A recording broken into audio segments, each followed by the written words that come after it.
What's up, guys? Welcome to BitCast episode 84. Oh, man, I had 85 in here, and I'm pretty sure it's 84, actually. For the week of October 11th, 2020. I'm your host, Jake Martin, and in the studio this week, we have, once again, Landry Smith. What's up, listeners? Good to be here, Jake. Good to have you, man. Dude, I think I need to let people take over the lead-in, like, intro sometimes. Matt Intiman has kind of jokingly done that a couple times, and I think we should just like alternate every time we record. Someone else does the intro. Dude, I'm down for it anytime. It'd be a nice variety. And I think everyone could bring something special to it. But if you guys are tuning in, it's been a minute since we've last recorded. I think our last one was near the end of September, so we're in the middle of October now, and fall is coming in, and things are changing. But today, we have a fun episode for you guys. We're going to be talking about our top five. We were going to do 10, and we decided to narrow it down to 5 because I feel like this is my personal problem that I was going to like start gushing about a lot of the games that we're talking about. And Landry and I have very similar tastes, so I feel like what he would be talking about, I would have a lot to say about as well.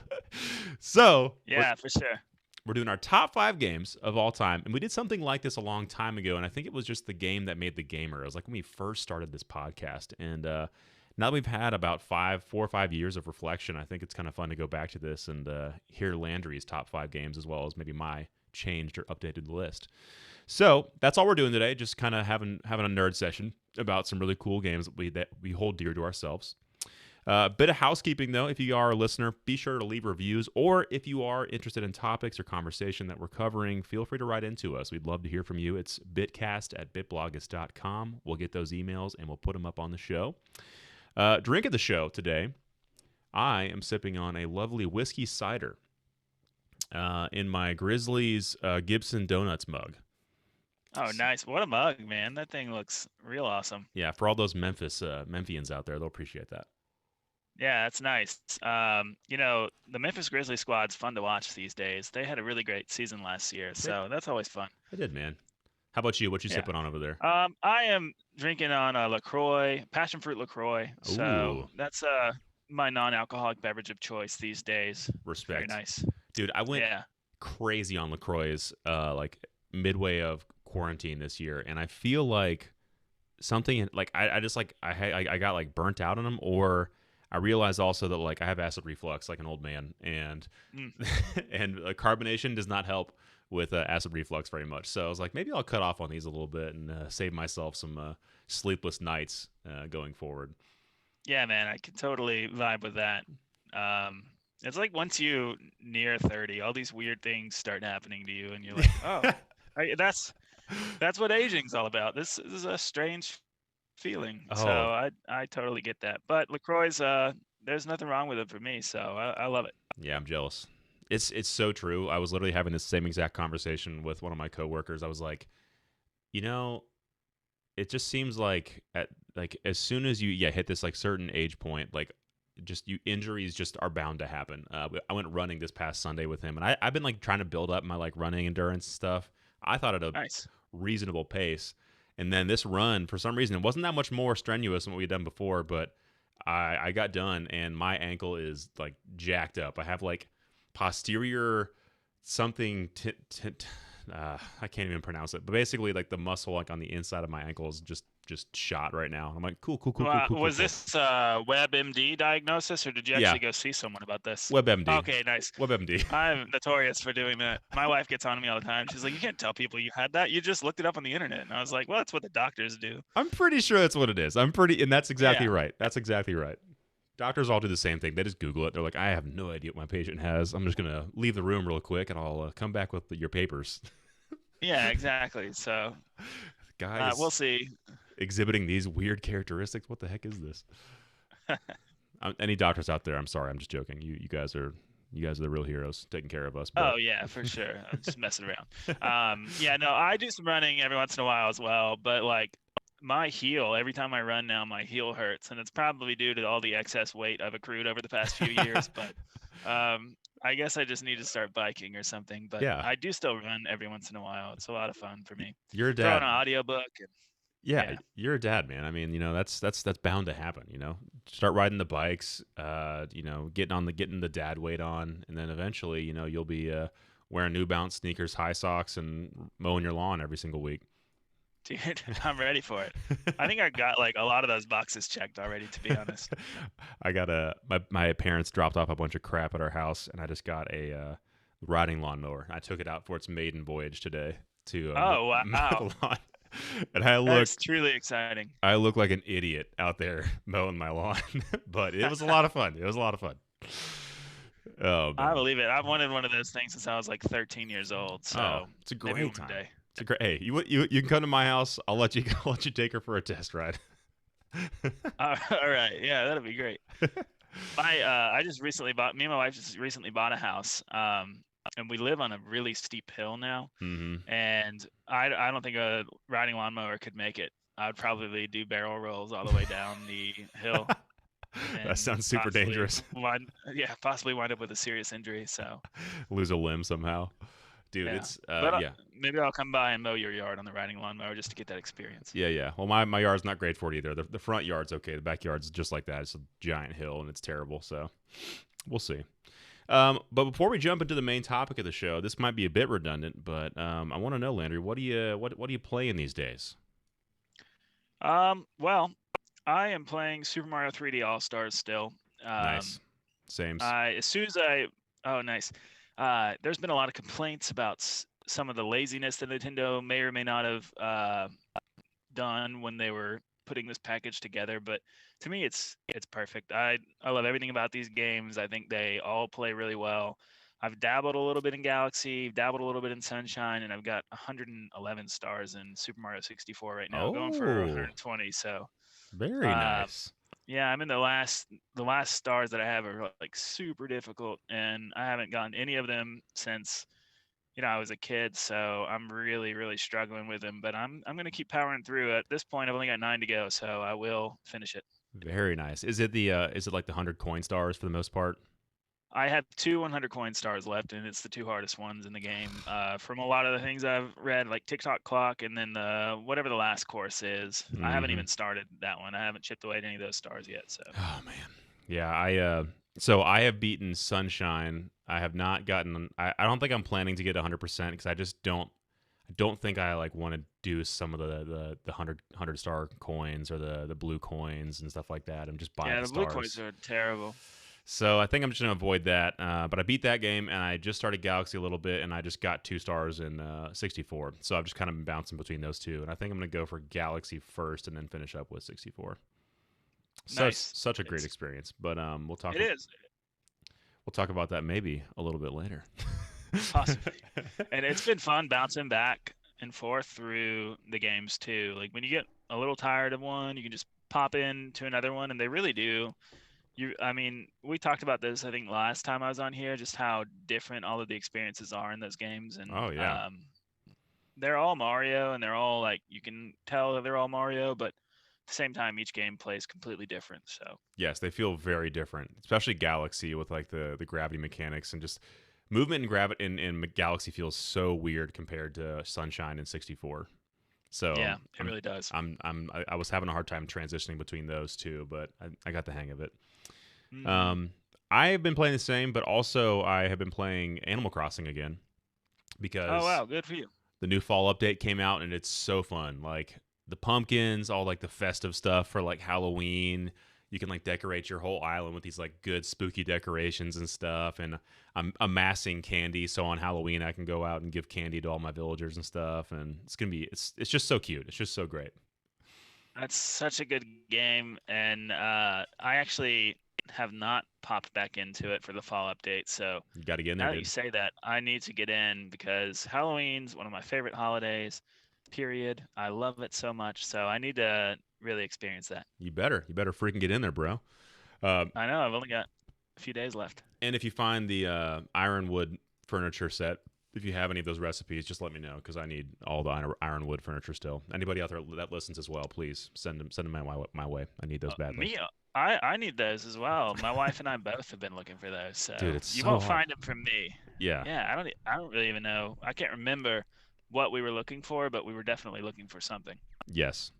It is a pain in the butt, and I'm pretty sure everyone has had a hard time finding those. So, maybe not, but Regardless, guys, we are going to be jumping in now to the top 5 favorite games for Landry and Jake. And we're going to just have, the idea is we're going to alternate between favorite games here. I'm going to let you go first, Landry, on your top 5 favorite games. Do you want to list them out and then go through them, or do you want to just go one by one, like 5, 4, 3, 2, 1? Let's just go one by one, and that way there will be a little bit of an element of surprise for both of us, because neither of us know each other's top 5. So yes, why spoil the fun all up front when we could possibly keep it going a little bit longer? It's a secret. It's a secret. Yes. Okay. Cool. Well, yes. Like I said, you are the guest, so you start us off with your number 5 favorite game.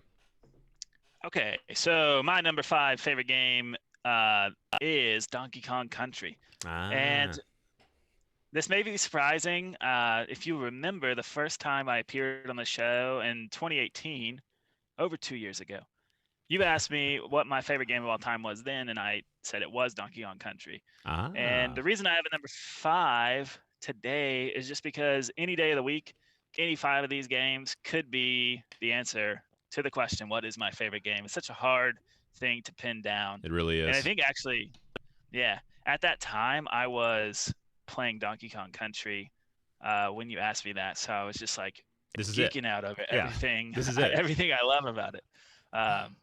So most of my list is made up of games that are really comforting to me. Like I can play them in times of like high anxiety or when I'm super stressed out. Yeah. And they kind of are wind down games for me, and that's exactly what Donkey Kong Country is for me. I've played it front to back so many times that I can beat it pretty easily without thinking about it too much, and I can run through it pretty fast. I can get through it in about 3 hours and 45 minutes or so, usually pretty regularly, and so I'll blast through it every once a year or so. Once a year? Oh man. Yeah, really, I love it. But the reason DKC makes my list really is because it just blew my mind the first time I saw it. I remember walking into a Blockbuster, and this was probably, it's so nostalgic in and of itself.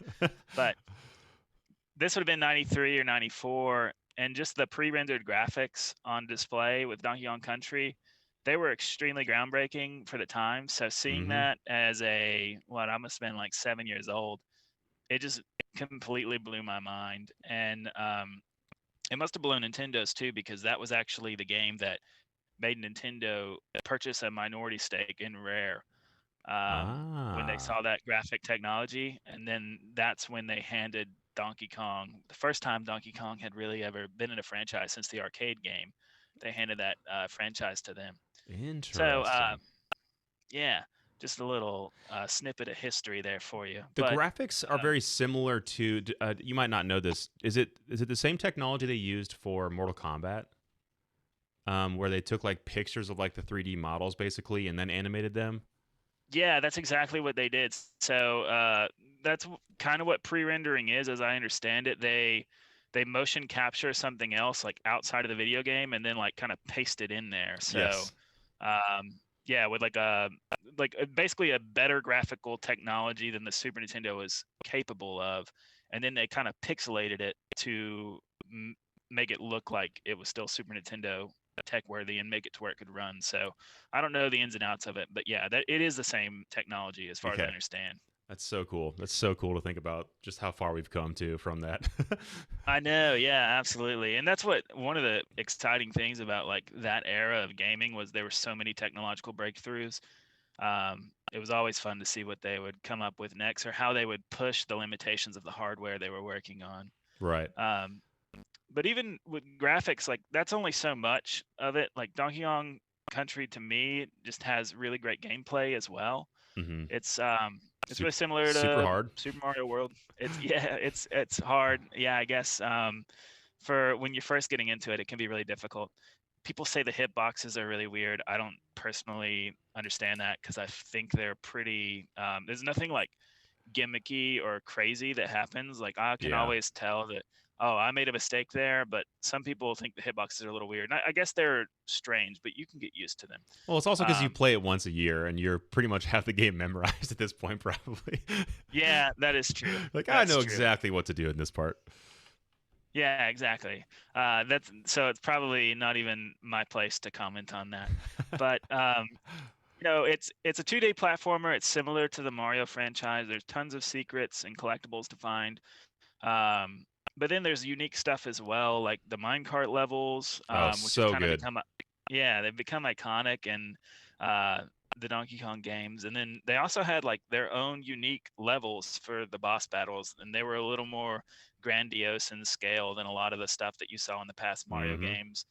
And then the number one thing that people don't talk about very much, in my opinion, the Donkey Kong Country games have the best water levels in any 2D platformer. Period. Like the controls are fluid and smooth. Yes. Um, There's not like a drowning mechanic that'll like kill you. It's just like you feel like you can actually move just as easily through the water as you would be able to on land almost. I remember that. yeah, yeah. And like when you're playing a Mario game, you just have to press B so many times to kind of keep Mario flat, Hmm. and it's just really. I find those levels really annoying, but I look forward to the DKC water levels and really just about all the games. And was this the one Um, in the water? Did you ride the swordfish, or is that yeah, donkey? Yeah, it's freaking awesome. you do. You get to ride the swordfish, and that's always fun too because you feel like completely OP on that thing. You can just Oh smash yeah, through just enemies. rip through people, just stab him with his nose. It's amazing. Yeah, and another great thing about the game to me is the music. The Oh yeah, it's super 90s in the way it kind of sounds, but it's got like a really ambient, chill vibe through a lot of it, and then sometimes kind of like just I don't know, it sounds like a party and oh yeah. in the jungle. It's so So good. there's The music's so it's good in it's that game. incredible. I throw the playlist on for like a lot of the Donkey Kong Country games on YouTube all the time.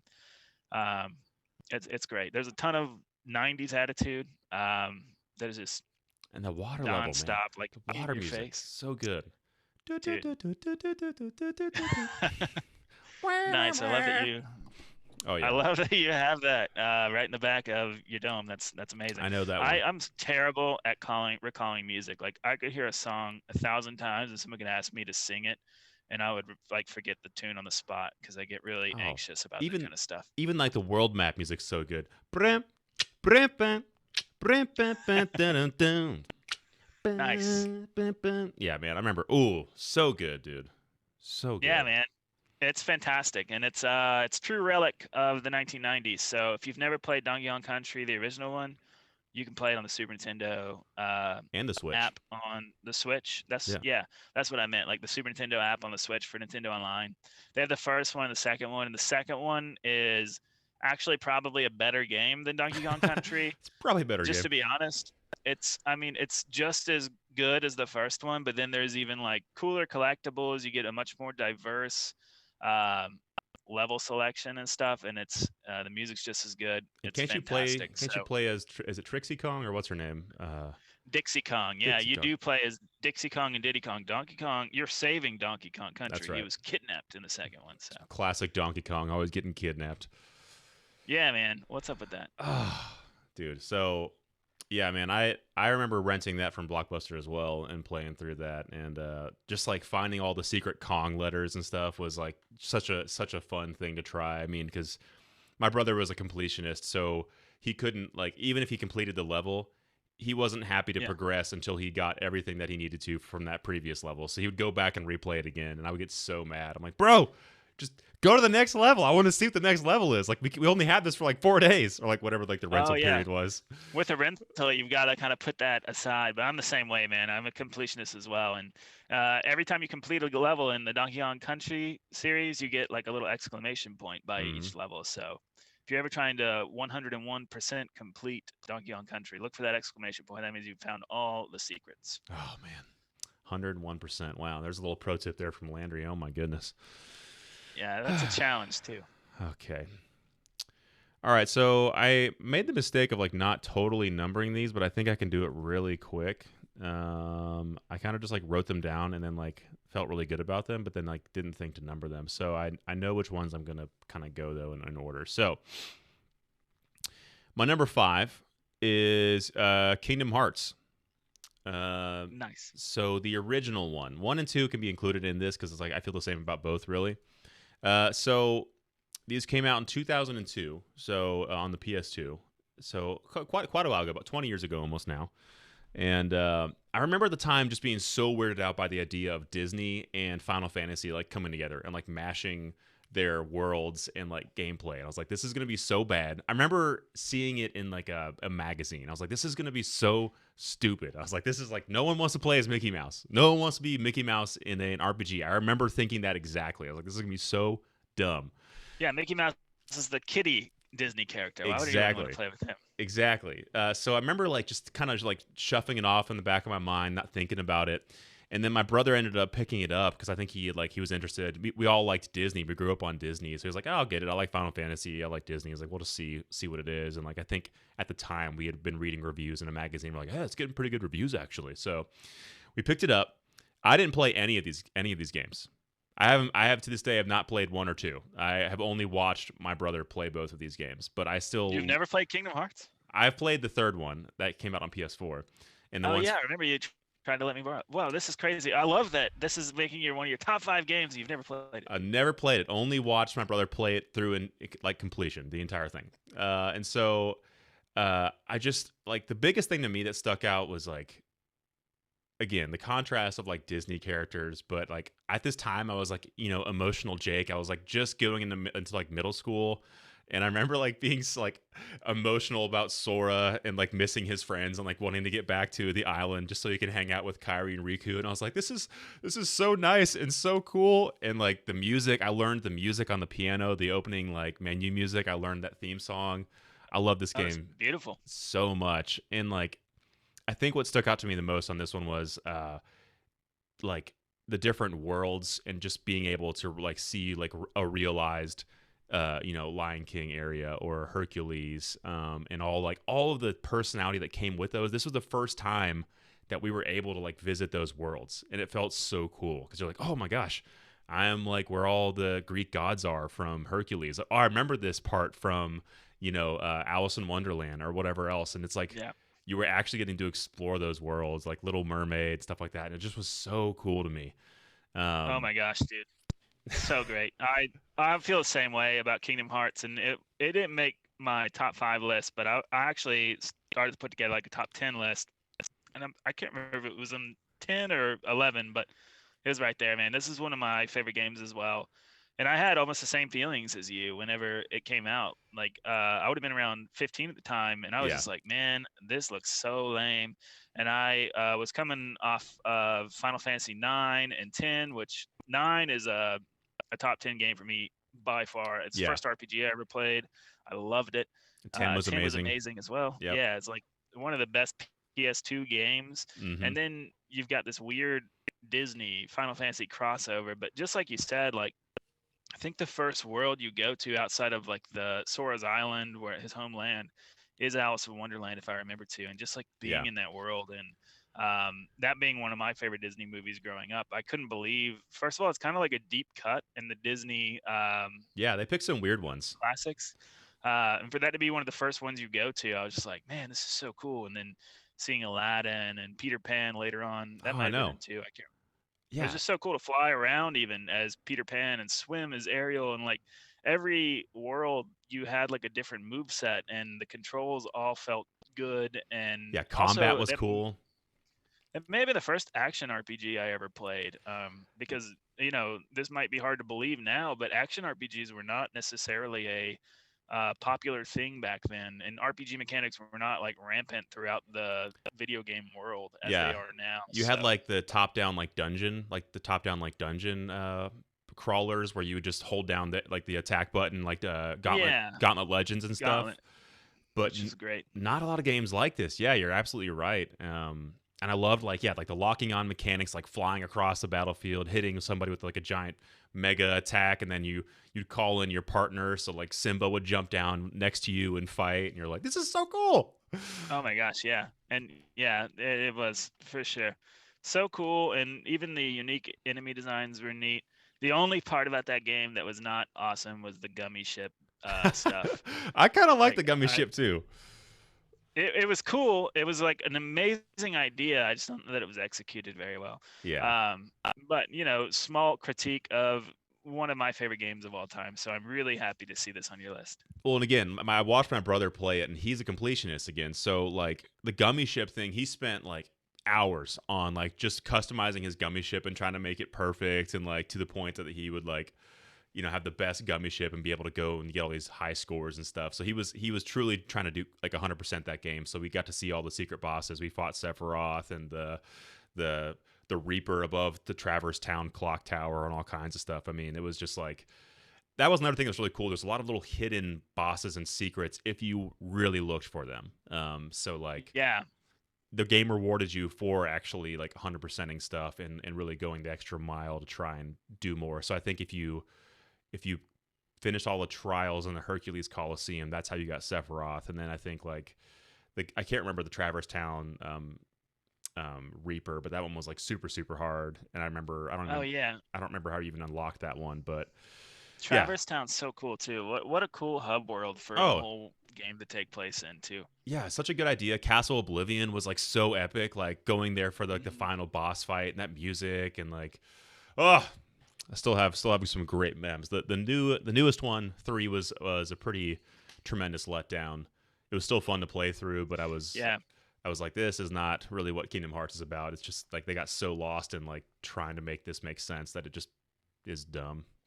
Yeah, you let me borrow that for like 4 months, and I'm ashamed to say I never even put it in my PS4. But it was it was just one of those things where I didn't have time at the time, and I knew it was going to be like a 40 to 60 hour RPG. And the whole time I kept thinking I still I have it. would much rather buy Kingdom Hearts 1 or 2 HD remakes and just play through that again than play 3.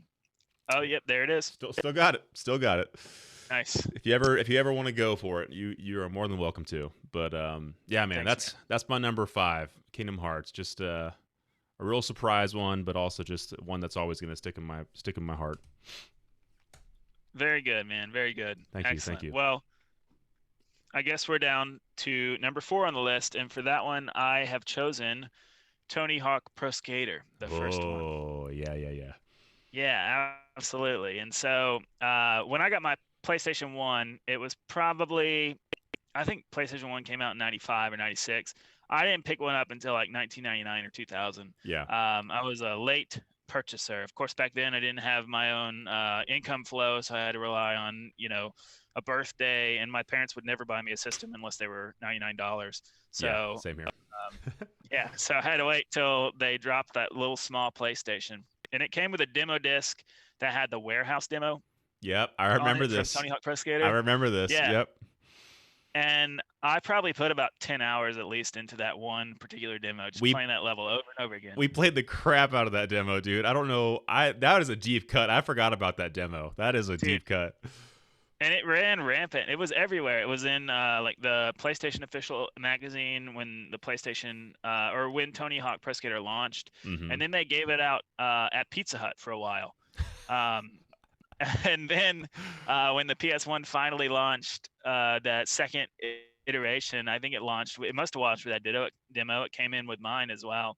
So I feel like a I lot of missed that. people who had a PlayStation 1 came across that demo somehow. I missed But that. I missed those crazy promotions. I know it's so great. Pizza Hut had them everywhere, man. Pizza Hut was in like every elementary schooler because of Pizza Hut the accelerated reading and Burger program. King. Yeah, yeah, absolutely. And That's Burger King's awesome. doing one now again with the PS5, so Yeah, I that's saw pretty that. cool. That'll be our only chance to get a freaking pre-order. Yeah. But the main thing about Tony Hawk Pro Skater for me is that it influenced my my personal life, and that it kind of launched my love of punk rock, which is really all the music that I listened to in high school and middle school was punk or punk influenced. Mm-hmm. Whether it Or was like ska. yeah, punk ska. I did love a lot of ska, and I would never have listened to ska if it weren't for Tony Hawk. But yeah, and then it just introduced me to like skate culture, which I never really skated much, but I had a lot of friends that did. Mm-hmm. And I imagine that they were influenced by something similar, whether it was Tony Hawk Pro Skater or just I don't know. It could have been like seeing the X Games on TV, but I just feel like this had such a huge influence on the Oh culture in the yeah, late dude. '90s and early 2000s. Um, so I can't remember a game that influenced different aspects of my life outside of the video game. Uh, and then, not to mention that the game just plays amazingly. It controls really awesome. Mm-hmm. Every level has objectives to collect. It's kind of like It's like Donkey Kong. Dawn of the, yeah, it's kind It's of like the Dawn of the 3D platformer, but then they like put it in like because everything was a collectathon back then, but then they oh yeah. pushed in like this high score, awesome kind of open area skating objectives in every level in the old ones. I don't know if this is true in the remaster because I honestly haven't played them. You have 2 minutes for every kind of skate session that you do, and you choose which objectives you can tackle during that 2 minute time period. Mm-hmm. But I always just love that because you could sit down for 10 minutes and play, or you could play over and over again for hours and hours. And I don't know. I've rebought this on PlayStation in my adult life, and then on 64, which I wouldn't recommend because it's usually a little more expensive, and there's no blood, which is fine, I guess. But that it's just not as cool. And then there's also they didn't have enough memory on the Nintendo 64 cartridge, so they had to like dial back the soundtrack. I think there's like 5 missing tracks, so A true shame. that's criminal. Yeah, so if you ever want to pick this one up on PlayStation 1 and experience the original, I know the remaster is like getting rave reviews and it seems like it's really a true recreation, but for some reason I feel like those or early PlayStation graphics like for 10, 15 years they were like just disgusting and muddy and gross, but now they almost have like a certain charm to them again. They're And so I blocky, so polygonal. I know, yeah, they really are. But there is like for some reason they've kind of come back around to me at least, and I almost appreciate that aesthetic now. So I have a Tony hard Hawk Pro time. Skater, that's my I love it. fourth favorite game. I love it, man. I played 3 for sure. I think I played 2, and we had Underground as well. So I kind of went through the echelon of Tony Hawk games. Same Yeah, here. man, from 1999 to 2008, they were annual installments. It was like, Mm-hmm. like Madden or FIFA, or Call of Duty even, it's like Mm-hmm. clockwork. A new Tony Hawk Pro Skater's coming out, and then they oversaturated the market, and it took Started getting bad. 12 years for them to, yeah. And the Tony Hawk Pro Skater 5 was an abomination. What was the one that actually had the real skateboard that you like could hook up to it? Oh, that was a Wii game, and it was like Tony Hawk Ride, I think, Ride. maybe. Yeah, it was so bad. Yeah, I never played it, but Ah. I heard the horrors. Oh man, I love that they tried though. I love that they tried it at least. That's a fun idea, but a terrible in reality. Terrible execution, fun idea. Gosh, the soundtrack in that's so good. Like I can't remember It which really is. Superman, which one that one was on. That might have been one. That's first. That's the Okay. first one, yeah. So here I Yeah. am doing everything I can. Ah, so good. Goldfinger. Yeah, dude. Yeah, can't beat that. Ah, so good. All right. Number 4 for me is going to be Super Mario 64. So I think I'm on BitBloggist right now in my bio. I think this is my favorite game of all time. And it's kind of like you. I think any of these could really be swapped out depending on how I'm feeling right now. Yeah. But because we have been sort of playing through these again in the 3D collection on Switch, I was a little hesitant to go back to it because I'm like, okay, yeah, Mario 64 is great, but like playing Sunshine's been a lot of fun. Galaxy's really good, and like honestly, Odyssey is amazing. And I was like, This is great. so for me to go back to 64, it'll be kind of probably a lot different now because I'm almost like regressing in improvements that they've made over time. But immediately what I noticed is, like I said, Galaxy, it's almost hard to move. It's almost hard to move in that game. And Super Mario 64 to this day still feels amazing. Like just being able to like long jump, dive, backflip, side flip, slide kick, like all of that is so fluid and it just feels so good to like move around in that game. But to give you like some context of this game, so it came out in '96 on the N64, and I will never forget seeing this game at my cousin's. We were at my like my great uncle's beach house in Fort Myers. Such a weird place, but he brought his N64 and he had Mario 64 on it, and I remember seeing it and I was just like, this is the greatest thing that I've ever seen in my life. I was like, what is this technology? And so he left to go out to the beach like a normal kid, and I was like, I will take it upon myself to stay inside and see what this is all about. And so I remember just sitting inside and playing like 64 for not very long. So my mom came in and was like, "Hey, go outside." And I'm like, "Okay." But just that initial taste of 64, I was like, "This is incredible." Um, and what I've realized about 64 and the reason I love it so much still is it's not necessarily a platformer. It's not really about platforming. Yes, they tried to like they invented 3D platforming and made it like a thing, but really to me what made it so fun is that it's more about like finding secrets and puzzle solving. You know, you're just going to like into a room and you're like, "Oh, is there a secret wall here?" Like, "Oh, there's a secret level in this painting. I'm going to go jump in this and see what it is." "Oh, there's an extra star you can find here." "Oh, if you go into the courthouse where the ghosts are, there's actually a whole secret haunted mansion in this place." And it was just kind of this big puzzle box of secrets that you could like just You're so find. right. And I just It's love so that. I completely agree, man. It's such brilliant design because back then when it was released, we didn't really have we had the internet, but we didn't really have the internet at our disposal to go and like search for a secret or something. Yeah. So you'd be playing through and you would find secrets all the time, and it would just by poking around, there are so many of them in the game, you're bound to run into something, or you'll see a window and like light shining out of it. You're like, hey, I wonder if I can jump up there. And eventually you talk to a toad or something and they're like, oh, you can do the triple jump or the back jump, and then you figure out how to get up there and you find that it is actually a secret. It was Mhm. always like the most satisfying feeling. Or Yes. you run into a brick wall and you can see it shake and you're like, oh my gosh, can I jump into this? And then you do, and it's like a whole nother level. It's There's a not whole just like a level here. secret. It's like, I can't believe this. Yeah. It's just, it was just such an incredible feeling back then, and now we're like, it's a completely different style of play where you get hung up on where to go and you just kind of freak out and Google something on your phone. Yeah. But back then, you'd get frustrated and you'd just be like, well, I'm gonna go explore the castle and see if I can find something Exactly. else. And then sure enough, you would run into something and collect those stars. And when I was little, I never had aspirations to find all 120 stars, but even finding 70 was a challenge in itself without a guide. And I Yeah. remember just going through it and finally beating Bowser and feeling like I was on top of the world, because I think that game is just so satisfying in its gameplay loop. And like you said, it's a puzzle box. Like figuring out all of the things that you need to figure out on your way is just a lot of fun. Oh yeah, and kind of to your point, I remember I had this written down. Like there was the playground effect where you would go to school and you'd be on the playground talking about what you found in Mario 64. Like, oh, do you guys know that on Big Bomb Battlefield you can actually hide in one of the holes and you'll teleport to somewhere else, or like it'll take you down to the bottom of the map. Like there was like so many things that people were telling you, like and things that weren't true either. You know, it was like, oh, Oh, for sure. if you get all 120, you'll unlock Luigi. You can play as Luigi in the game. And I was like, what? Well, I got to do this. And Yeah, then there was like so many myths hidden behind the I know. secrets, Yeah. and you believed it because Eh, you're like, I don't know. Yeah, there's a lot of secrets in the game. Maybe they're right. Maybe that cannon opens up and I can get on top of the roof and meet Yoshi or something. And yeah, which that one actually that is a does thing. happen. Yeah.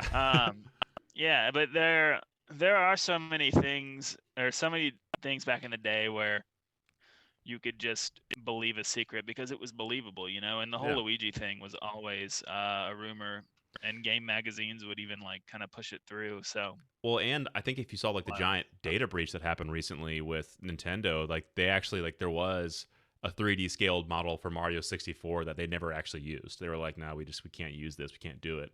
But they're Yeah. actually, I guess, like at one point they were considering adding Luigi to the game as a playable character, and they nixed it.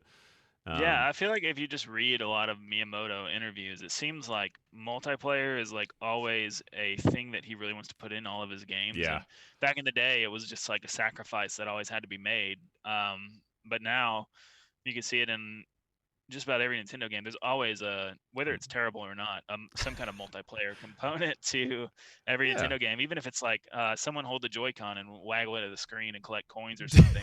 just like yeah, There's Galaxy, something yeah, there's something there to where, and I think a lot of that's for children, which I haven't really thought about before. But now that I have a son who's still way too young to even do that, I'm like, oh, this would be really cool when he's like 5 years old and first starting to play video yeah. games, to kind of help me out as I go through Odyssey for the 50th time. Yeah, you can Uh, appreciate it. You can appreciate the easy controls for somebody if they can't yeah, quite for catch it sure. yet. All right, but that's my number 4. Love Number it. 3. Number 3 is for me The Last of Us Part 1. Ah. Yeah, so The Last of Us to me is just it's that moment in video game history where I believed that video games could tell a story that could rival storytelling in films. Mhm. I used to always, I mean, I've always been a huge video game fan, but I always kind of separated these, my love of like novels and film and video games and kind of compartmentalize them as like one can, or two of them can like really hold up like artistic, life changing experiences. And then the other one's just kind of, it's a fun It's a hobby. fun thing, But yeah. I think The Last of Us, whether it provides life changing content or not, it proved to me that the medium's capable of handling stories that could. Um, and especially for the kind of story it tells, it just blew my mind in every way. I had already kind of written off the zombie genre by 2013 when this game launched Yep. because it was already tired. It was a Same here. tired vehicle for, they were using it for everything. Walking Even if it was a Dead. fresh story, yeah, Yeah. even if it was like a fresh story or a fresh spin on the story, it was just the market was oversaturated at that point, and Mhm. I was bored of it. But when I heard Naughty Dog was making a new game, I didn't even care. I'm like, I've already told everyone on this podcast and you multiple times, Naughty Dog is like, I just think everything they do is amazing, pretty much Yeah. from the Crash Bandicoot games and on. But The Last of Us elevated the writing and the acting in video games. I think for the entire PS4, Xbox One console generation. Mhm. Um, the Even still, I think there's only a few games that have come close to it as far as like caliber of acting and writing. And you might put The Last of Us Part Two definitely in that category. Red Dead Redemption Two, and then you could maybe argue with me that God of War would be in that category. Argue I with don't you. think it necessarily is, but I think that you could make a good argument for it. Not you personally, but like anyone could make a good argument for it. Yeah. I don't think the writing's on par, but I do think some of the acting's good in that game. But anyway, I think the level of voice acting and writing in the whole generation though was raised a bar. Even if Oh yeah. they couldn't quite hit that level. Um, but I mean, outside the writing and the acting, just about everything else clicks for me personally. I know there's critiques on the gameplay, um, but I think it allows you to feel like really powerful in certain areas, and then like scared as heck and underpowered in other areas. Mhm. And that as you move through the game, you suddenly realize like the stalkers or the walkers, not walkers, runners. They're kind of they're not that terrifying anymore. It's the humans that are terrifying, like Mhm. that intense AI that is going to hunt you down um, and kind of think like a human would to kill you. Those are the really terrifying enemies, and then also the things that they're capable of as well in the story, and just Yeah, dude. all the characters you meet in that game, like through each season, it almost to me plays out like a season of a TV series.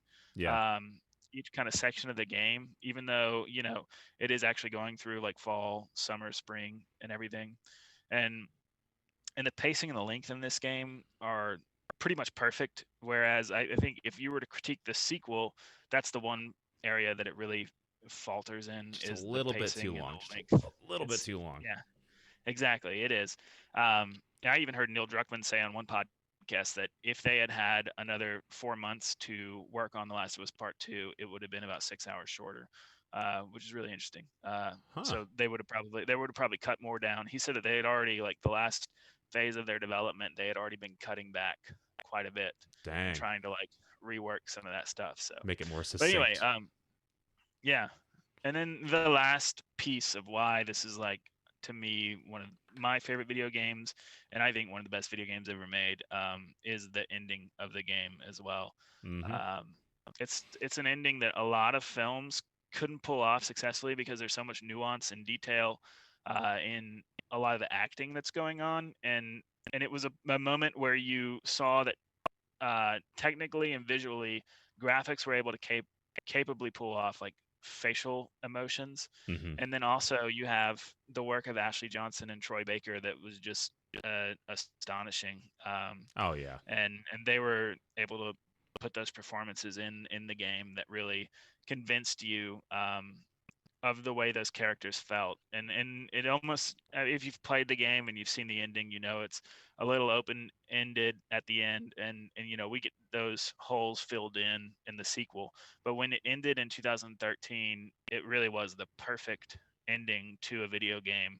um, and they could have left it like that, but they decided to make a sequel.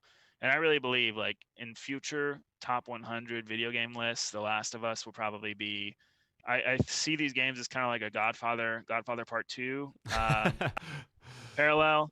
Like The Last of Us will probably be like a top 5 video game for the rest of the foreseeable future. Yeah. But The Last of Us 2 will probably be in that, like, 30 top 25 to like top 50 category, where this is just an example of an amazing first game and an incredible sequel that only strengthens the first story. Yep. Um, and I know it's divisive, but go ahead. 100%. No, it's so that they had made Naughty Dog had just made Uncharted 1 and 2 before this, or had only one just come out. I can't remember. No, all 3 of the Uncharted's launched before Last The of Us. Last of Okay. Us. So Naughty Dog, you're exactly right. And what's interesting about The Last of Us is Uncharted was trying to do something similar with it, but I don't think they ever quite hit that perfect culmination of technology and I guess just whatever you'd want to call that happened. I guess just the correct story. The correct story. Mhm. Like technology and the correct storytelling for The Last of Us, they came together at the perfect time. And like what you said, you were able to actually experience the emotions, and I think they worked so well together, and there was nothing else like it, and it reinvigorated like my hope for zombie stories. I'm like, I like zombies again, only if it's like The Last of Us. Yeah. But yeah, they really, you're right. That game is always going to be heralded as like one of the first to ever accomplish something on that scale, accomplish storytelling on that level. And I imagine, and I know, like God of War is even like a direct result of this. They looked at The Last of Us, what was compelling about that, and everyone has started taking notes from that idea of like, how do we tell a compelling story in video games? And like everyone's gonna have to at least reference Last of Us every now and then if they want some semblance of success. Um, I don't know. Yeah. Yeah, it's just so good. It's so amazing, so good. It, it's And glad you agree. and one thing I'll talk about later is kind of on this point, but like the idea of just playing it once and leaving it. We'll talk about that later, but that's one thing I wanted to Okay. talk about. So actually, I think it'll be next. I'm an idiot. So my number 3 is Legend of Zelda: Breath of the Wild. Oh yeah. Is that on your list? Yes, it is, sir. Okay. Okay. Sorry. So I might have just ruined okay. whatever yours is, but we can talk about it It's all together. So this came out in 2017 on the Switch, and it was hard for me to pick this over Ocarina of Time. But if I'm thinking about it from my personal feelings about the games, and I've recently played through the Ocarina of Time on 3DS like last year or this year. I don't even know when I played it now. It's an I think it was amazing last year. it's an amazing game. It deserves all the praise, and again, it's going to be one of those legacy games that always gets referenced as like changing the games industry for the better. But Breath of the Wild was just such a huge leap and a new Nintendo that we had never seen. That was the biggest thing for me. The Switch had just came out. I know it was on the Wii U, but the Switch had just came out, and Breath of the Wild launched with it. And so you have this brand new Nintendo console that actually does what it's supposed to do. It's actual, true, video gaming on the go. And you have this amazing, fully executed Zelda to go with it. And I just like my entire playthrough. I don't know if yours was this way. I'm sure it was, but like my entire playthrough was just, peak after peak after peak. There was always something that I was just like literally, all I can describe as like a wow moment, where I'm just like, wow, that is so cool. Or like, oh, wow, they thought to include this element in this game. Or I mean, there was just the whole game is about exploration, climbing, and like this freeing idea of like you can go anywhere. You can anything you see in the distance, you can literally go to the top of that mountain or that tower or this giant rock monster that pops out of the ground. Like you had to fight these things, um, and it was just like I don't know. There is nothing else like it that I've played since that has just blown my socks off. I've just been I and what I was saying earlier is my first playthrough of that game was just so special to me and like my Zelda experience that I don't know if I want to go back and play it again because I've had this amazing experience with it, and I think if I go back and try to just like tinker around it probably won't have the same lasting effect that it has on me right now. So yeah, my number three, Breath of the Well, Wild. that's excellent. That is my number one, and I'll go ahead and talk about it now because there's no reason in segmenting it out. But Yeah, 435 hours, Jake. That is the total playtime I have on The Legend of Zelda: Breath of the Wild, that is a lot of and that's a hours. conservative estimate. That's a conservative estimate. I'm at 335 on my Switch, Okay, and I owned the game first on Wii U, and I beat the whole game. And I remember seeing that it was like 100 plus 100. I remember clearing that mark holy before I smokes. even bought the Switch version. So, I can't even express how much I love this game. Um, the Legend of Zelda and Super Mario, they're kind of like tied for my favorite franchise. I also thought about putting Ocarina of Time here, and I just replayed through that 2 or 3 months ago for the first time in over a decade, and it still holds up as one of my favorites for sure. But Breath of the Wild is just like you said, it was like a new introduction to a new Nintendo and um they kind of stripped this franchise down to the core of what it was and then rebuilt it into something completely different than what we expected, but still maintained some of the things that we love and then also took away some of the things we love, but they focused on uh, exploration, like you said, and just the ability to climb everything. And then once you're up at the top of it, you can just jump off of it and sail, use your parasail to fly across the massive map of Hyrule. And Hmm. I put 435 hours into it. I found all 900 Korok seeds. I have a file that is so maddeningly stuck at 99.85% complete. I cannot figure out what to do to get that last 0.15%. I've got all 900 Koroks. Um, so if you have any tips out there, anybody who's listening, It's probably like your encyclopedia. You're probably like missing one animal or I like no, I type of have the food. encyclopedia filled out, Oh my and I don't gosh. even think that adds to your percentage. I think it's like there's 3 or 4 places that I've not discovered on the map. But when they release the DLC, you can press X and see everywhere you've been, and my whole map's like green AF. So I I have don't. been everywhere. Yeah. I need. There are a few places I can shore up, I'm sure, but they look like wastelands. So, but anyway, all that to say, this game's amazing. I still have things to uncover in it. I love going back and playing it. I've played it through 4 times now, once on master mode and 3 times on just like the regular mode, and Okay. it's a blast, man. So It's would you so so would you fantastic. say then you have played it multiple times? Did your second playthroughs feel less than your first playthrough? If you kind of know what I'm asking there, like your first one, Yeah, I know what you mean. Like, everything was new and um, you're like, holy crap, like this is crazy. Like to me, it was a different experience because the first time I played it, it was Breath of the Wild for the first time, and it was on Wii U, and it was absolutely stunning. The game was so great. But the second time I played it was the first game I ever played on Switch. So um, felt pretty new still, I guess. just experiencing it on Switch was so much better. The frame rate was a little better, but it was enough to where they had already released some patches too, to Hmm. where it was just such a better gaming experience that um, I really enjoyed it the second time better than the first time, to be honest. But at the same time, it's just you're going back through and you're rediscovering these things, and like you said, there's so many peaks in that game, and I just don't find them getting stale at all. And even I fired it up and started a new one like 4 months ago and got through just the little tutorial area because I was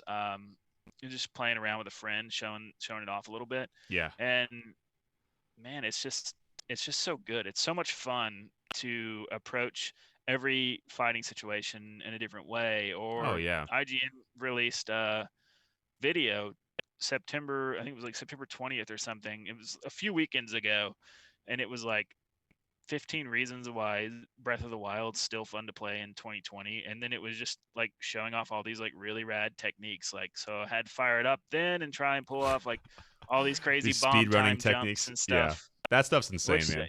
they laid it out in like really detailed stuff. And it's very, I mean, anybody could pull it off, but it's so much fun to watch the physics systems break and Oh, it's play around crazy. with what the tools they give you. And man, it's my favorite game. And if I had to choose one game of any other game that I've ever played in my whole entire life to just, I could only play that game for the rest Just of my mess life, it around would be and that one. oh yeah, the world is. So I will say I did go back. I don't know if I start. I did. I think I did start a new file, and I went back and just beat the tutorial area and like got my first horse and was like heading towards somewhere. And I was like still astonished. I was like, this game is so good. I was like, this game is just designed so well. Like just that opening scene when all of Hyrule opens up to you when you like Oh crest my that gosh. first little edge and you're like, ah, this is the game. You're like, this Yeah, it's so magnificent. so cool. All right. I'm not going to talk much more about that. So are we on 3 or 2 now for you? We're on two, but I only have one left. So why don't you go this time and then I'll go. Okay. So my number 2 is Smash Bros. Super Smash Bros. Um, for This the is the 64. for the 64. Nice. So it came out January 1999. A late game for the N64. I think they had finished up making games in 2001. I think Paper Mario was their last one. I think it was it Paper Mario? That'd be interesting. Well, I feel first like it was Kirby and the Crystal Shards. oh, it might have been Kirby. I know Paper Mario came very late though, and it was surprising to me. I was like, "Oh wow, Paper Mario came way late." But nonetheless, Smash Bros. Had come out after Nintendo had had their fun with like the 3D technology and all these different things. But I remember playing this at a friend's sleepover. They had rented the game again, and it was also the first time that I had a cheese stuffed crust pizza, and Oh wow. these two memories are like very like just burned in my brain of like What a play, night in young Jake's life. playing Smash Bros and having my first cheese stuffed crust pizza. I was like, this is incredible. I was like, how has cheese stuffed crust not ever been a thing before this? But That I may have like, been the peak of life, Jake. yeah, I think it's all been downhill after that. Uh, but we played this game well into the night, and I remember just being obsessed with Kirby's copy ability. I was like, I don't think I'd even played the Kirby game yet. I cannot remember or not, but I remember like not knowing who Kirby was, and that all of a sudden I was like copying all these abilities from people, and I was like, this is crazy. I was like, I can be Pikachu, I can be Samus, and that was like before I think I even knew who Samus was. Actually, I'm like, I didn't know who Samus was either. So I was getting introduced to all these like fringe characters. I mean, especially Ness. I was like, who is this yellow hat kid? And I just the idea that Nintendo like stepped out on this one and was like, we're gonna take our IP and we're gonna have them fight because we know like fighting games are popular, like Street Fighter and these other ones are like making some traction. We wanna compete with like a fighting game of our own. And they did it so uniquely. That's the best thing for me. Like I don't like fighting games because they're so complex, and the beauty of Smash Bros is it's really not complex. It's complex in the competitive state if you're like really trying to get deep into it, but for the most part, it's accessible enough to where you can get on and then within maybe let's say playing the game for like 2 or 3 weeks, you can feel competent at playing the game. You understand that all the move sets are the same. It's all the same combination of buttons. It's just knowing what each character does. Uh, and this game, the reason I picked 64 is because I loved it as a kid, but I think Melee shortly came out after that, and I loved Melee, and so we kind of moved on. And it died. But then in college, I had a bunch of friends that lived in a house, and we all played the original 64 Smash, and we got really, really good at it. We played this game to death, and we got really good at Smash Bros. And it was just like it was such a cool testament to how good game design can withstand time. The game is very janky in certain ways. Like there's certain characters that are super broken and like, but that's some of the charm as well. Like how broken some of it is, it's just hilarious. It's just so fun. You can play it casually, but like we played competitively, and I just loved it to death. So Smash Bros. 64 is my number two. Dude, I love the Smash Brothers series, obviously. I've never been a hardcore player of it at all. I always play like casually with items, and that's my favorite way to play it. But Yeah. 64 is probably my favorite game in the series to date as well. And a lot of it has to do with those target challenges and like a Oh lot of yeah. the single player content. Break the target. That was so much fun to play, and Race to I the just really finish. enjoyed those. Yeah, race to the finish. Those things were so cool and so much fun to play. I actually never owned that game growing up, and I've never owned it in my entire life. But I played it at so many friends' houses growing up. And the place, like we used to go to one friend's house, and one of the kids was older, so they were like babysitting when our parents went out Babysitting. to go hang out. But really, we just like played video games, and she was like up in her room the whole time and never like actually watched us or So anything. you just But played video games the whole time. Like, this is yeah, but great. they had a 64, and like I wasn't gonna act out. I'd just give me Wave Race 64 and Smash Oh, Brothers, and Wave uh, Race. those are like the two games I remember them having, and then Star Fox 64. Wave And Race.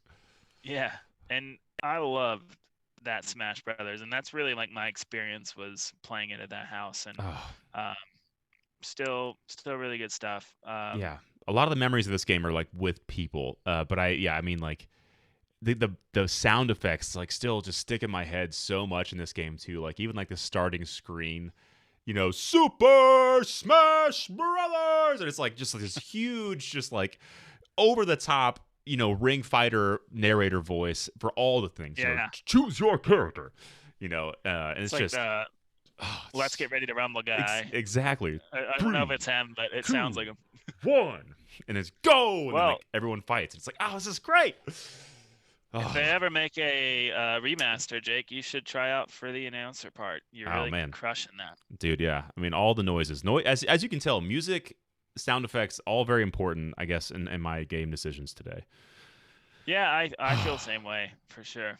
Oh Well, yeah, great choice for number two. I'm thank really you, excited to hear thank what you, your first one thank you. is, man. I can Ah, honestly say I have no idea what it's going to be. threw you off. Um, you did indeed. You did indeed. My number two is Super Mario World. Ah, Um, so good.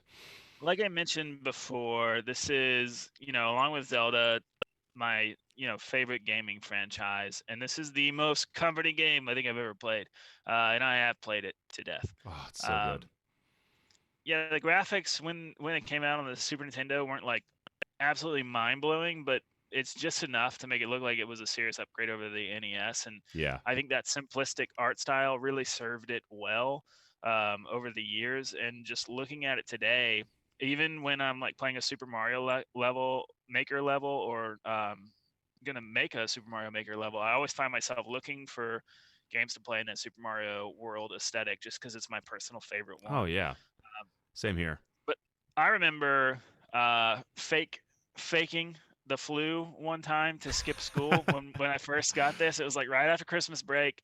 I just got my Super Nintendo. And we probably been back in school a couple days. I can't remember exactly, but I probably had like a little itch in my throat, and I just milked it to death.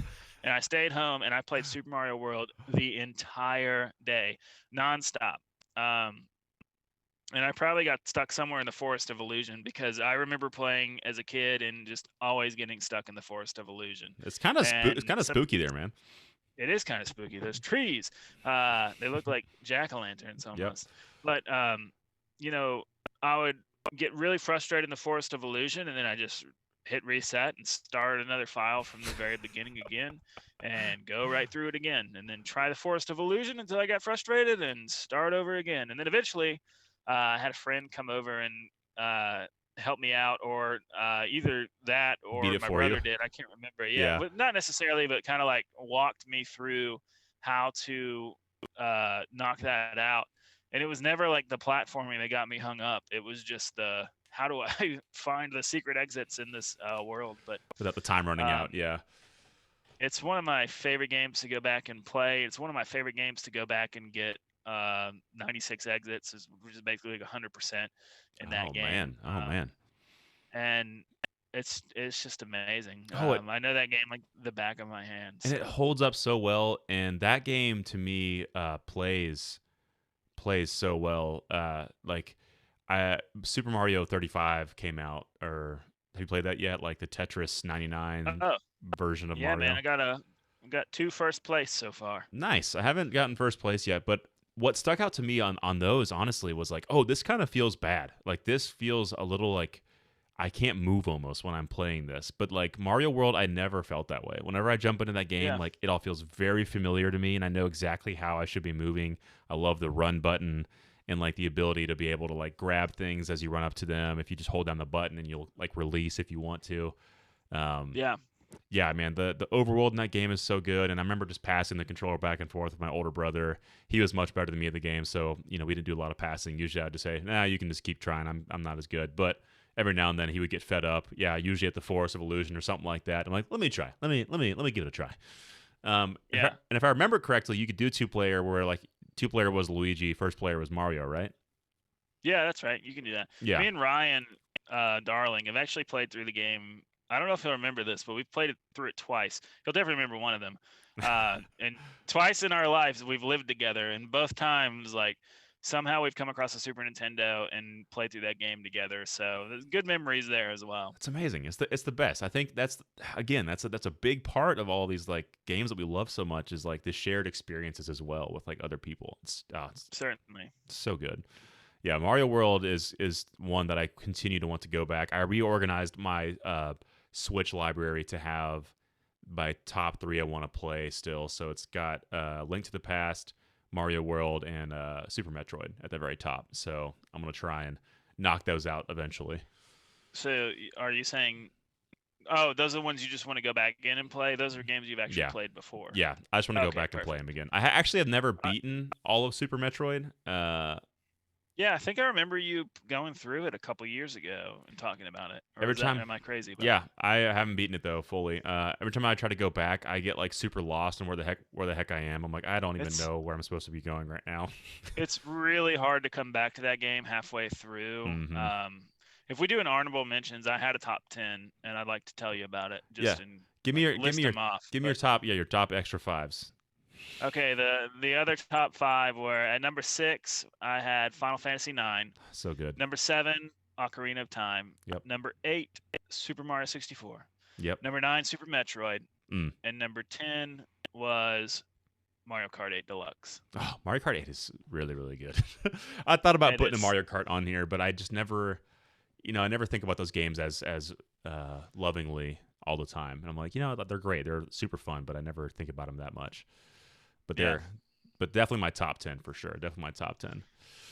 Yeah, Um, for sure. all right, this last one, hopefully you can talk a little bit about. For me, my number one is Pokemon Red or Blue Oh, wow. or Yellow, whichever one Nice. you guys had growing up. I had Um, blue. so this is where it all started for me, and I think this is why it's my number one. I, like you, was not allowed to have video games, so whatever we got was given to us by a friend, or we paid for with like our birthday money that we had stocked up. Our friend was upgrading to the next best thing, and they wanted to get rid of their a Super Nintendo. So we're like, oh, we'll buy it for $20 and like all their games. Those are amazing deals. Right. So we weren't allowed to have games, and I got a Game Boy from my grandmother on my birthday.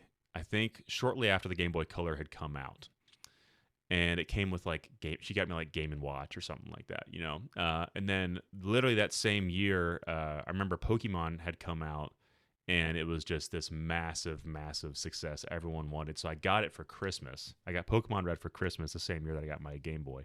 So my parents wouldn't buy me the Game Boy, but they did buy me Pokemon Red. And this came out at a time, I think that like it was truly like the first time that we had like because like the Game Boy had cemented itself as like the Tetris machine, and it was kind of like this everybody's device. But when Pokemon came out, this was like the thing to play as a kid. Like this was the thing you had to have to be able to like keep up in conversation at school, to like hang out with your friends on the cul-de-sac or like in the neighborhood and go to their house. Like everyone was playing Pokemon, and you're like, I gotta have a Pokemon. I have to have Game Boy. I need Pokemon Red or Blue. Um, and we just spent hours playing this. I mean, so like on the bus, I remember taking it to school. I remember going on cross country like road trips. You know, we just take it with us. Wormlight, you know, janky Mad Catz magnifier speaker, link cables in hand, like ready to rock and roll. Dude. Our carrying case. Uh, so a part of this is like the Game Boy love as well, but it really was all cemented around Pokemon. And like just the idea that you could play this game that everyone was playing with you, and like I loved the show, I loved like the playing cards and stuff like that. And so to me, looking at the graphics now, they're terrible, but at the time I was just like, oh, I know exactly what this Pokemon looks like, even though it's just like unrecognizable blob on the screen. Like I know exactly that this is what the Blastoise looks like, and I know I can imagine what this is in my head. So like imagination played such a huge part in this game. And just That's true. again, like all the conversations at school, like, oh, do you guys know that you can catch a Mewtwo if you go to this cave? Or, oh, I heard Mew's in the game if you wait behind this truck in, you know, this town, and it'll pop up and you can actually capture a Mew. And like obviously the missing no secret, you know, duplicating all of your items and getting rare candies to level up your Pokemon to level 100. I just like I don't think anything has so significantly like taken over my life and at the same time been such a social experience where like literally we're like on trampolines in the summertime just playing Pokemon, just like not doing anything active, just linking up our things, trading back and forth, like trying to battle each other online, or even better, going and getting the N64, plugging it into your Pokemon Stadium copy, loading your Pokemon in so you can see them in 3D glory. I mean, it was just like it was just such an amazing game. And going back to it now, honestly, I mean, it's still the same concept that Pokemon is today, just with way worse graphics. You know, like nothing really has changed. It's still Yeah. just as deep, just as like engaging. The story was fun to like, you know, Team Rocket, Giovanni, the power plant, the Elite Four, your rival, like it all existed. Um, Yep. and it spawned And this. Go ahead. yeah, you can tell that it's a great game if you go back through and play Pokemon Let's Go, Eevee, or Pikachu. I mean, they're basically Mm-hmm. just remasters of the first game, and I thought they played great. I had Pokemon Blue, and it came with my Game Boy in like 1998. And the only games I ever remember having, I had 3 games: Super Mario Land 2, Legend of Zelda DX, and Pokemon Blue. And I mean, God knows how many hours I poured into Pokemon Blue. I played that game to death. But I unfortunately did not have like the social experience you had with the game.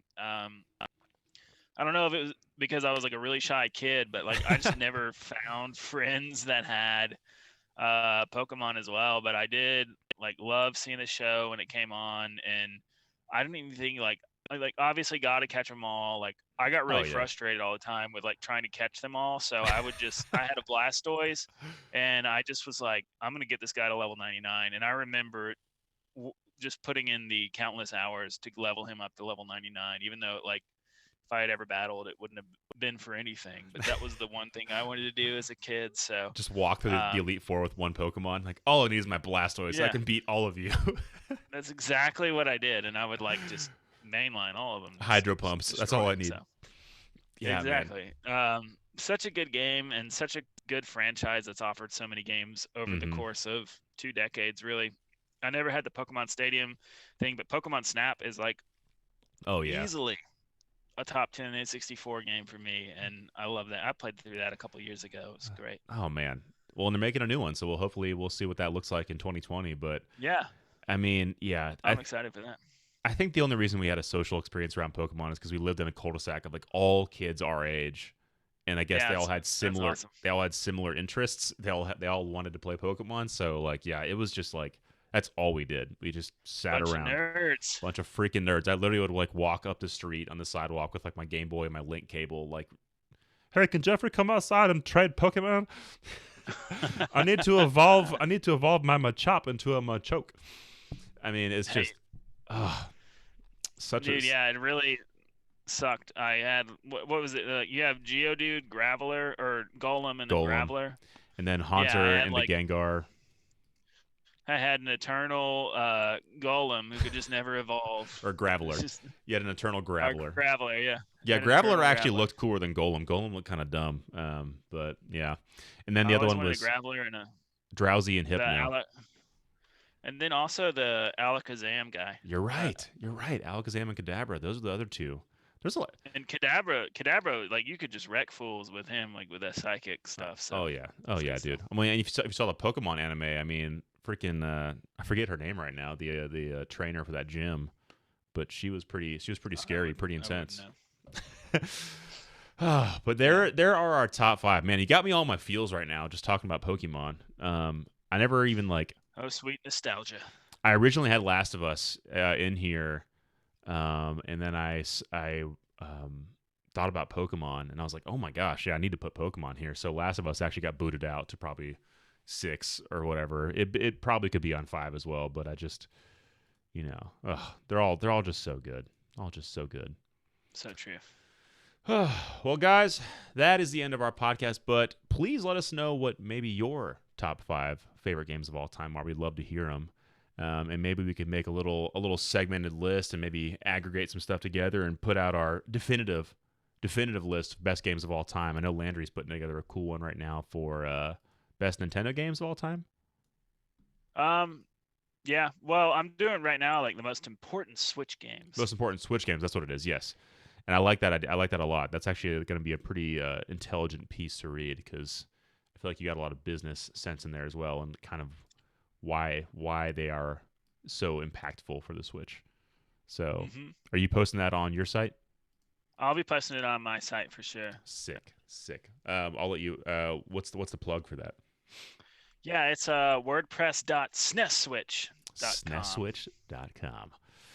Yeah, Landry is a much better writer, more consistent than me, so be sure to check out his pieces there. He has some pretty good Nintendo-focused stuff, Red Dead Redemption stuff, all kinds of things. So yeah, if you really want to follow my website at all, then you need to follow me on Twitter at SNESwitch.com, or it's not .com, SNESwitch, just at SNESwitch. At SNESwitch on Twitter. I need to be better about social. I'm so bad about posting on social, but with that being said, be sure to follow us on BitBloggers or Facebook or Instagram and Twitch, where sometimes we'll have live streams and other things posted there, so you'll at least know what's coming up. Send, again, emails to bitcast@bitbloggers.com. But until next time, y'all, this has been BitCast. Thanks for tuning in to talk about some stuff.